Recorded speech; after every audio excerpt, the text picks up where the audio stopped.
el mundo en el que vivieron los apóstoles. Como un pequeño grupo de hombres, sin poder ni ejército, logró expandir un mensaje que cambiaría la historia. Este video está basado en el libro En busca de los 12 apóstoles de William Stewart McBirney, una investigación profunda sobre los primeros seguidores de Jesús y su impacto en el mundo antiguo. A comienzos del siglo I, el Imperio Romano vivía un período de estabilidad conocido como la Pax Romana. Desde Europa hasta Asia Menor, Roma imponía su autoridad con puño de hierro. Carreteras seguras, comercio próspero, un idioma común, todo parecía indicar que este imperio estaba destinado a durar para siempre. Tiberio César gobernaba desde su retiro en la isla de Capri. Sin saberlo, en una pequeña provincia de su vasto imperio, algo estaba cambiando. No eran ejércitos ni rebeliones, era un movimiento diferente. Un mensaje de esperanza estaba naciendo, y con él, una nueva fuerza que un día heredaría el mundo. Pero no todo en el imperio era paz y estabilidad. Había un territorio que se resistía constantemente a la autoridad de Roma Judea. Para los romanos, era solo una provincia más, un punto en el mapa. Pero para los judíos, era la tierra prometida, el hogar de su fe, y el dominio de Roma era un yugo que no estaban dispuestos a aceptar. Las legiones romanas patrullaban las calles, siempre en alerta, pues la tensión podía estallar en cualquier momento. Los judíos esperaban a un Mesías, un libertador que los guiara a la victoria contra Roma. Pero cuando finalmente apareció un hombre llamado Jesús de Nazaret, su mensaje no fue de guerra, sino de amor y redención.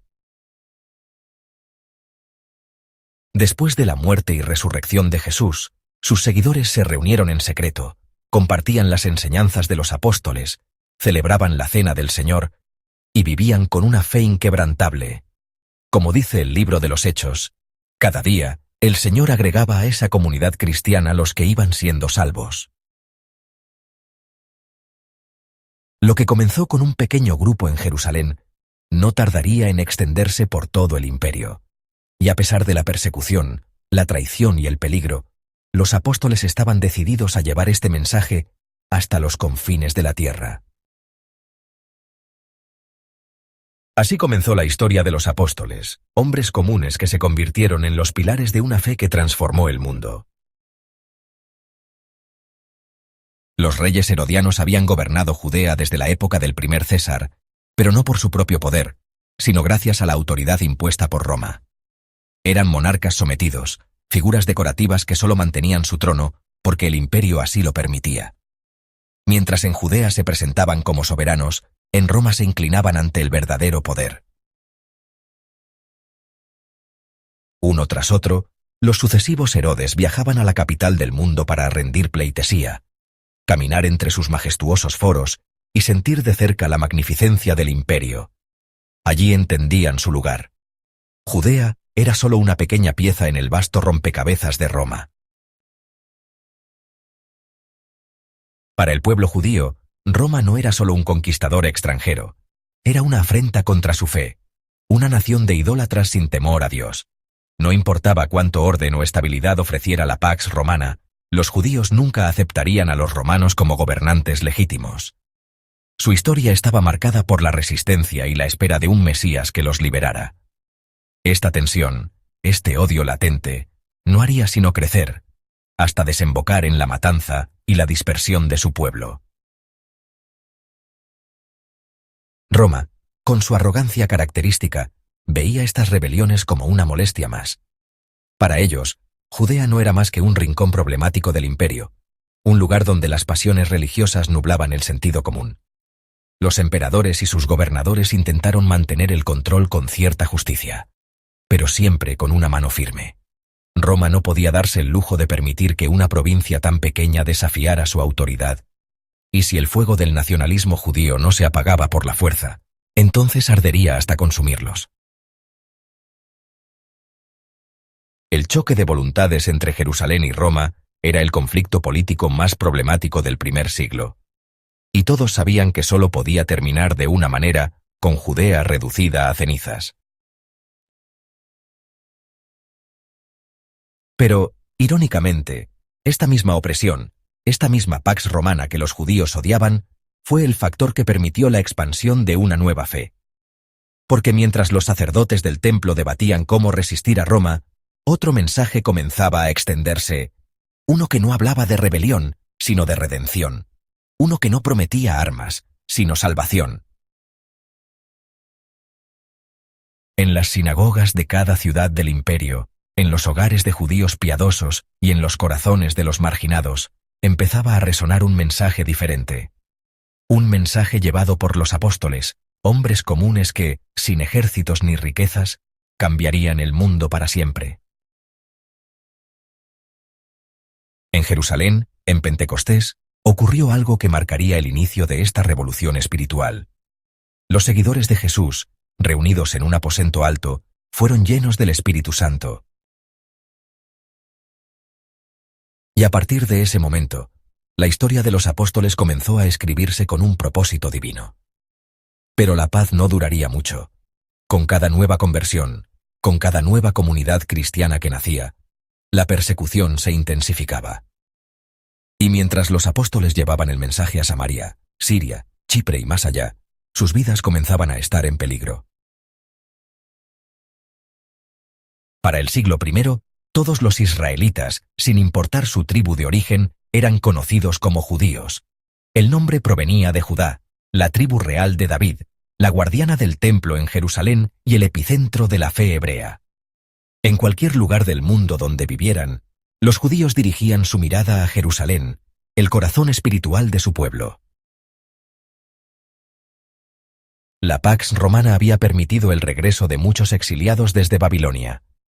Jerusalén volvió a ser su hogar, su identidad se fortaleció y la tradición mosaica se preservó con más celo que nunca. Pero este sentido de unidad no fue solo una cuestión de fe. También fue una estrategia de supervivencia. Aquellos que se alejaban de sus raíces, que no compartían la misma devoción, terminaban perdiéndose en la marea de otras naciones. A medida que los matrimonios mixtos y el paso del tiempo diluían sus lazos con Israel, desaparecían como individuos asimilados en tierras extranjeras. Sin embargo, la dispersión del pueblo judío no fue un solo evento. Fue un proceso que comenzó en el año 725 a.C., cuando los asirios deportaron a muchas de las tribus del norte. Con cada nueva conquista, con cada guerra o exilio, los judíos fueron llevados a diferentes rincones del mundo. Armenia, Media, el Cáucaso, e incluso lugares tan lejanos como la India. Una colonia judía en Cochán, India, establecida en el año 70 después de Cristo, fue testigo de este fenómeno. Siglos después, esta comunidad desapareció cuando sus miembros emigraron al moderno Estado de Israel. Pero su existencia nos recuerda algo fundamental. En el primer siglo se viajaba más de lo que comúnmente se cree. Y si los judíos pudieron llegar tan lejos, también lo pudieron hacer los apóstoles. El Biblical Research Handbook nos ofrece un relato detallado sobre esta diáspora tras la destrucción del primer templo. Nabucodonosor deportó miles de judíos hacia Armenia y el Cáucaso. En siglos posteriores, comunidades bien organizadas se establecieron en Crimea y a lo largo de la costa oriental del Mar Negro. Estos judíos, helenizados con el tiempo, usaban nombres griegos como Hermes, Dionisiodoro y Heracles. Incluso el nombre ruso Vladimiro tiene raíces en esta diáspora. En la época del emperador Julio Elisauriano, Volamiros era un nombre común entre los judíos de Crimea, y con el paso del tiempo, este nombre evolucionó hasta convertirse en uno de los más icónicos del mundo eslavo. Pero más allá de la diáspora, había otro fenómeno en marcha. Roma, con su red de carreteras seguras y rutas marítimas, conectaba regiones distantes en una inmensa red comercial y cultural. Lo que comenzó como una herramienta de conquista se convirtió en un puente entre civilizaciones, y sin saberlo, en un canal perfecto para la propagación del Evangelio. La cultura griega ya había impregnado el mundo romano. Desde Asia Menor hasta la Galia, su influencia se extendía a través de la filosofía, el arte y el idioma. Aunque cada región mantenía su lengua local, dos idiomas dominaban el imperio, el latín y el griego. Esto significaba que, sin importar a dónde viajaran los apóstoles, podían comunicarse, predicar y escribir en un idioma que todos entendieran. Así, sin que Roma lo supiera, su vasto imperio se estaba convirtiendo en el escenario perfecto para la mayor revolución espiritual de la historia. Pronto, los apóstoles comenzarían su misión, viajando por estas mismas rutas, llevando un mensaje que desafiaría a emperadores y cambiaría el destino del mundo. Los caminos de Roma eran mucho más que simples carreteras. Eran arterias que conectaban un imperio, rutas por donde no solo viajaban soldados y comerciantes, sino también ideas. Y pronto, un mensaje que cambiaría la historia. A través de estos caminos, bien pavimentados y sorprendentemente avanzados para su tiempo, los apóstoles llevarían el Evangelio a cada rincón del mundo conocido. Pero en el siglo I, Roma aún no tenía idea del impacto que esto tendría. En su ambición por el dominio absoluto, sin saberlo, había construido la infraestructura perfecta para la expansión del cristianismo. Sus rutas marítimas y terrestres, cada vez más seguras, permitieron que la fe se extendiera con una rapidez sin precedentes. A pesar de su brutalidad, Roma no era solo guerra y conquista. Era un mundo en transformación, un imperio en proceso de unificación. Su grandeza no solo se medía por la extensión de sus fronteras, sino por la permanencia de su cultura. El imperio mongol, siglos después, gobernaría sobre un territorio aún mayor, pero no dejó una civilización duradera. Roma, en cambio, dejó una huella indeleble que sigue vigente hasta nuestros días. Sin embargo, Roma no era del todo original. Su grandeza se había construido tomando prestado de otros pueblos, de los misteriosos etruscos, cuya escritura hoy es un enigma. De Egipto, que aunque alguna vez fue cuna de una de las civilizaciones más avanzadas, ahora estaba completamente helenizado, y de Grecia, que aunque políticamente era solo una provincia más, seguía siendo el epicentro de la cultura, la medicina y el conocimiento en el imperio. Con el tiempo, Grecia encontraría una nueva oportunidad de imponerse sobre Roma, pero no desde Atenas, sino desde Constantinopla. Mientras tanto, en el primer siglo, Roma era la potencia política indiscutible del mundo.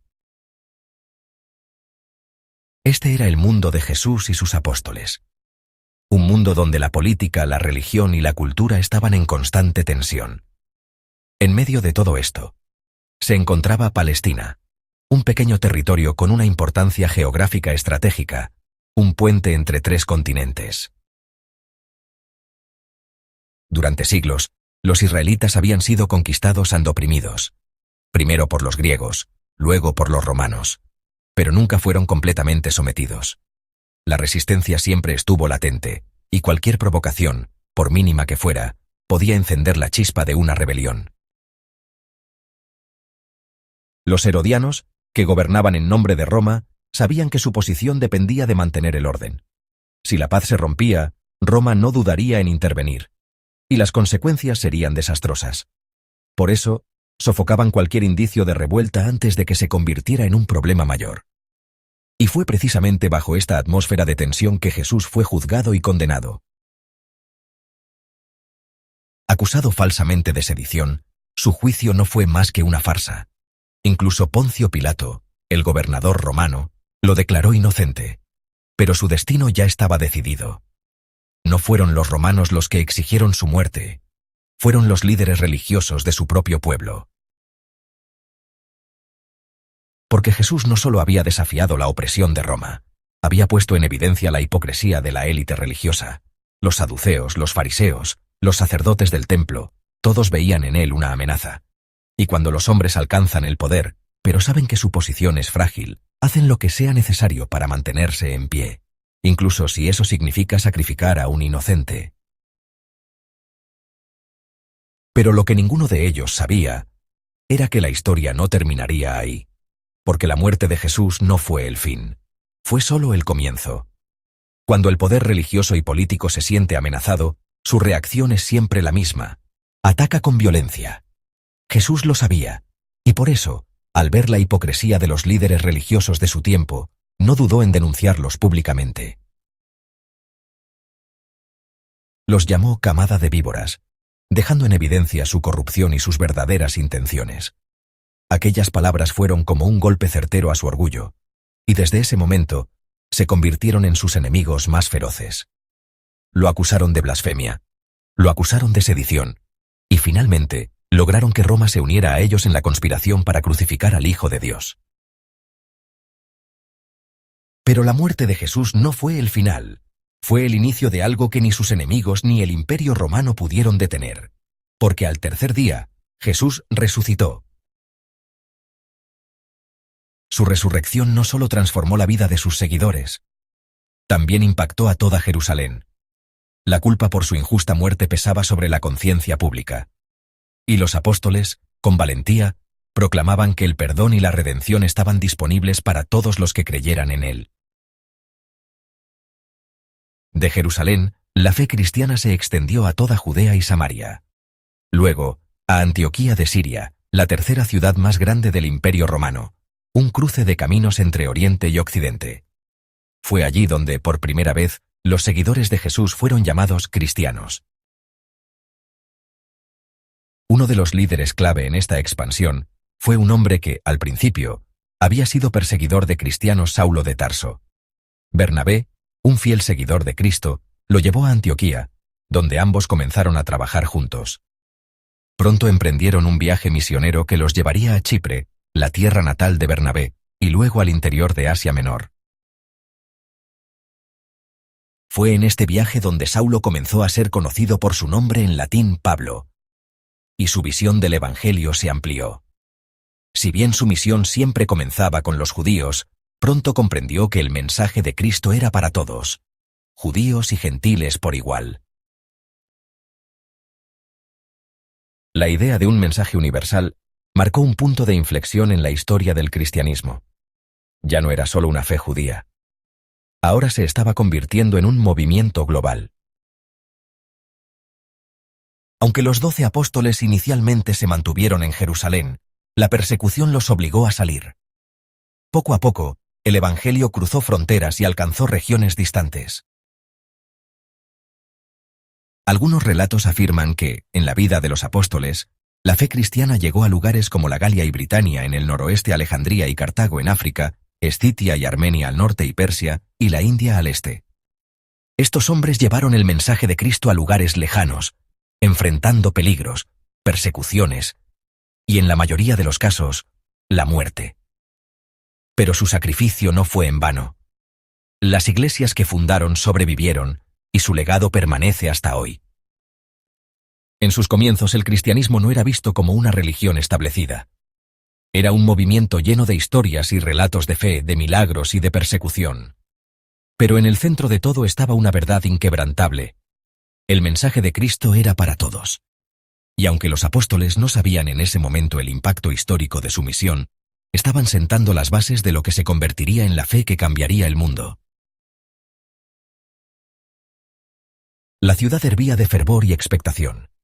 La muerte de Jesús había sido un golpe devastador, pero su resurrección lo cambió todo. Sus seguidores, antes temerosos, ahora eran testigos de algo que las palabras apenas podían contener. Entre la multitud de discípulos, 12 hombres se alzaban como pilares de una misión que cambiaría el curso de la historia. No eran sabios de renombre ni líderes de prestigio, sino pescadores, recaudadores de impuestos, hombres comunes a quienes Jesús había encomendado la más grande de las tareas: llevar su mensaje hasta los confines de la tierra. Lucas, el meticuloso cronista del cristianismo naciente, dejó constancia de cómo esta fe, aunque enraizada en el judaísmo, estaba destinada a trascender fronteras.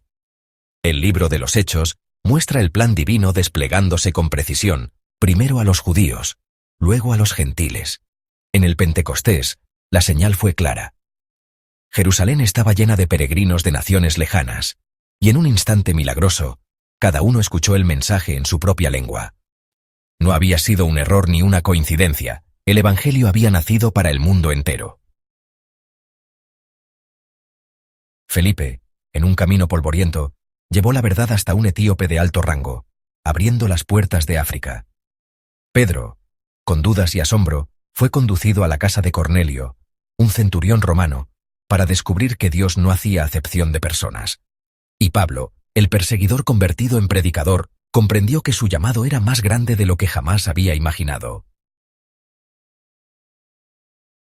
La expansión no fue sencilla. Dondequiera que iban, los apóstoles encontraban resistencia. Pablo, con una determinación inquebrantable, entraba primero a las sinagogas, buscando a aquellos que aceptarían la verdad. Pero una y otra vez, la persecución lo empujaba a los gentiles, a quienes proclamaba el mensaje con una pasión que desafió imperios. Cuando el relato de Lucas en Hechos llega a su fin, Pablo se encuentra en Roma, el corazón del mundo conocido. Ha hablado con los líderes judíos, ha encontrado rechazo y ahora la misión se abre ante él. Roma, la capital de un imperio que sin saberlo, estaba a punto de ser transformado por la fe de un carpintero de Nazaret y sus discípulos. ¿Pero qué ocurrió después? ¿A dónde fueron los demás apóstoles? La historia de su destino se dispersa como los vientos que llevaron su mensaje a tierras lejanas. Unos partieron hacia el este, otros al sur, algunos al norte, sembrando la semilla de una fe que desafiaría al tiempo. Las huellas de estos hombres se pierden en la historia, pero su legado sigue latiendo. Y ahora nos adentramos en la senda de cada uno de ellos. La gran comisión había sido clara. Jesús no dejó espacio para la duda cuando, antes de ascender a los cielos, ordenó a sus discípulos: «Id y haced discípulos a todas las naciones». Sin embargo, la realidad era otra. Jerusalén seguía siendo el refugio, el centro de la fe, el último eslabón que los mantenía ligados a una tradición milenaria. La ciudad sagrada los retenía, no solo con su historia, sino con el peso de su identidad. ¿Cómo romper con todo aquello? Los apóstoles habían presenciado milagros, habían caminado junto al Hijo de Dios, habían visto la tumba vacía. Pero aún así, su instinto era quedarse. Tal vez porque el cambio radical que el Evangelio proponía resultaba demasiado abrumador. No era solo llevar un mensaje a otras tierras, sino transformar su propia concepción de la fe. Pablo, en cambio, no tenía esas ataduras. Su encuentro con Cristo en el camino a Damasco fue tan drástico que lo despojó de todo lo que era. Sin las raíces de un ministerio previo con Jesús, abrazó su misión con una visión clara: llevar la salvación más allá de Israel. Su estrategia era meticulosa: ir primero a los judíos, pero sin titubear en dirigirse a los gentiles cuando era rechazado. Lucas, testigo y narrador de esta expansión, no escribió solo para contar hechos. Su relato en Hechos tenía un propósito más profundo. No era una simple crónica de viajes misioneros, sino un llamado a la acción. Al documentar la valentía de Pablo, su persistencia ante la persecución y los milagros que acompañaban su camino, quizás estaba mostrando un modelo a seguir para aquellos que aún dudaban. El tiempo pasaba. Jerusalén seguía siendo el centro de la fe cristiana, pero el mundo esperaba. La persecución dispersó a muchos creyentes, empujándolos a predicar en otros lugares, pero los apóstoles parecían resistirse. Era como si la vieja estructura del judaísmo todavía los envolviera, como si la idea de establecer iglesias gentiles fuera un paso demasiado grande. ¿Sintieron temor? ¿Dudaron de su misión? ¿O simplemente no podían desprenderse de la ciudad que lo había sido todo para ellos? La historia nos dice que finalmente salieron, uno a uno, tomaron distintos rumbos, dejando Jerusalén atrás y llevando el Evangelio a tierras lejanas. Pero, ¿qué los motivó finalmente a partir? ¿Fue la persecución? ¿La presión de Pablo? ¿O la comprensión tardía de que el mandato de Jesús no era una opción, sino un destino ineludible? Sea cual fuere la razón, lo cierto es que, una vez que salieron, no hubo vuelta atrás. El mundo estaba a punto de conocer a estos hombres, y la historia jamás volvería a ser la misma. La tensión en la iglesia primitiva era evidente. Pablo, con su fervor inquebrantable, no podía tolerar la indecisión de Pedro. No se trataba de una simple diferencia de opiniones, sino de un choque de visiones que definiría el futuro del cristianismo. ¿Debía el Evangelio seguir siendo una prolongación del judaísmo o debía convertirse en una fe universal? En Antioquía, aquel dilema se hizo insoportable. Pedro, el pescador de Galilea, el hombre que había caminado sobre el agua, vaciló. Frente a los creyentes gentiles, compartía la mesa sin reservas hasta que llegaron emisarios de Jerusalén. Entonces, retrocedió. Se apartó. El peso de la tradición aún lo atrapaba. Pablo, testigo de aquella contradicción, no dudó en enfrentarlo, porque él estaba muy equivocado en lo que hacía. Gálatas 2:11. Pero ¿cómo se produjo finalmente el cambio? ¿Cómo dejaron atrás el temor y tomaron la senda del Evangelio global? Poco a poco, la inercia de la Iglesia primitiva cedió ante la necesidad de llevar el mensaje de Cristo más allá de las fronteras de Judea. Algo los sacudió. Tal vez la persecución. Tal vez la innegable evidencia de que el Espíritu Santo respaldaba la obra de Pablo. Tal vez la certeza de que el mundo estaba esperando. Lo que sí sabemos es que en algún momento los apóstoles decidieron actuar. Según Eusebio, repartieron el mundo y partieron en distintas direcciones. Tomás llevó el Evangelio a Partia, más allá de los límites del Imperio Romano. Pedro dejó su huella en el Ponto y en Roma. Juan se asentó en Asia Menor, donde su legado perduró por generaciones. Andrés marchó a Escitia, enfrentando los desafíos de un pueblo hostil y desconocido. Las tradiciones, los escritos apócrifos y la historia de la Iglesia parecen confirmar esta expansión. Cada uno tomó su camino, cada uno enfrentó su propio destino. El Evangelio, que en un principio parecía atado a Jerusalén, se convirtió en un fuego imparable. La misión ya no tenía vuelta atrás. Aunque no todos los apóstoles abrazaron el llamado a los gentiles con la misma pasión, el mensaje de Cristo trascendió culturas, idiomas y fronteras. En algún punto, el temor dio paso al propósito. La Gran Comisión ya no era solo una orden, se había convertido en el destino de sus vidas.